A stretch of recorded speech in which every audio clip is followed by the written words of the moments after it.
Një skandal është regjistruar në Shkup të Maqedonisë së Veriut për para festimeve për festën e flamurit.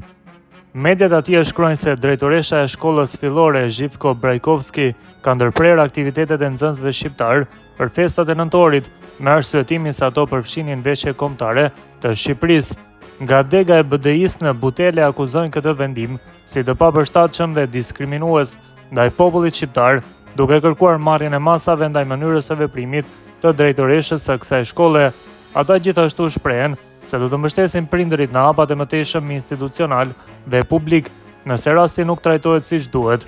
Dega e BDI-s në Butel shpreh indinjatën dhe shqetësimin më të thellë për vendimin absurd dhe të papranueshëm të drejtoreshës së shkollës fillore Zhivko Brajkovski, e cila ka ndërprerë aktivitetin e nxënësve për festat e nëntorit, pavarësisht se fëmijët kishin më shumë se një muaj që ushtroheshin dhe përgatiteshin me përkushtim.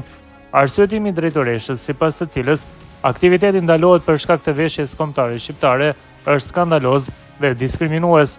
Ky akt përbën një precedent të rrezikshëm dhe një qasje të papranueshme ndaj identitetit kombëtar të shqiptarëve në komunën tonë, thon nga BDI-ja. Ata kërkojnë të ndërmerren masa të menjëhershme dhe të paanshme ndaj kësaj sjellje diskriminuese, e cila cënon bashkëtesën e respektin dhe dinjitetin e komuniteteve në një shtet shumë kombësh si Maqedonia e Veriut. Nëse ky rast mbulohet ose relativizohet, ne si degë e BDI-s në Butel do të mbështesim plotësisht prindërit për të përdorur të gjitha mjetet demokratike, përfshirë informimin e plotë të opinionit publik dhe të mediave, deri në zgjidhjen e drejtë të merituar të këtij skandali institucional.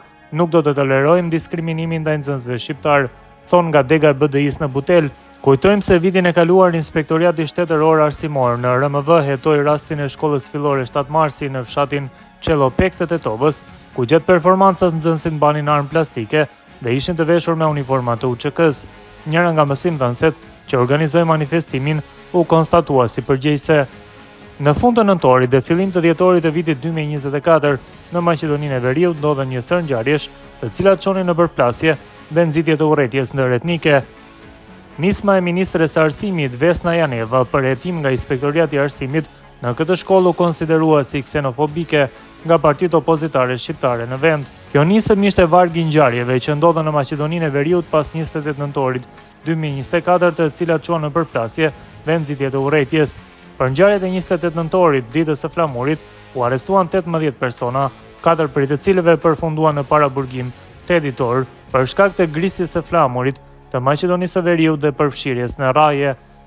Po ashtu më 1 dhjetor në Kumanov u dogjën disa vetura, një objekt afariz dhe një fasadë shtëpie, të cilat u përkasin qytetarëve shqiptar.